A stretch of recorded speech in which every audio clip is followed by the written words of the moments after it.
Ano iyan kumari? Aba! Hoy! Ay, ano ga iyan?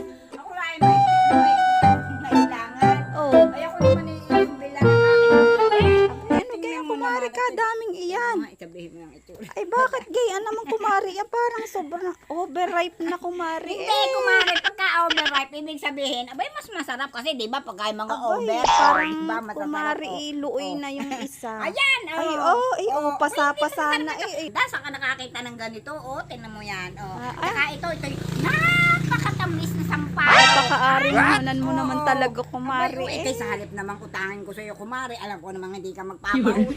Kala, oh, bilhin mo naman, ay, oh, gandang-ganda naman itong aking mga saging na ito, oh, tinan mo naman, oh, dadalwa na nga yan, eh, ang dami nga bumili, kaya dadalwa, tinira ko talaga sa Kaya sige iyo. kumari. At alam ko na ikaw ay mataang naman ay bilhin mo ng isa'y 8 pesos. Aba, Tawarin naman, kumari. ari eh. O ito naman, napakatamis din naman itong isang ito. Ang tawag dito sa Maynila ay dalandan, baka hindi mo alam. Este, ano pala? Ano nga ito? Abay, tingnan mo kumaring ang isay. Ano ga iyan? Aling ga, kumare? Yan, Ay, hindi, ari pampaswerte ko lang. Ay, pampaswerte ko, mare. O, ano ga, bibilhin mo ba ga? Sige na kumari. Yan.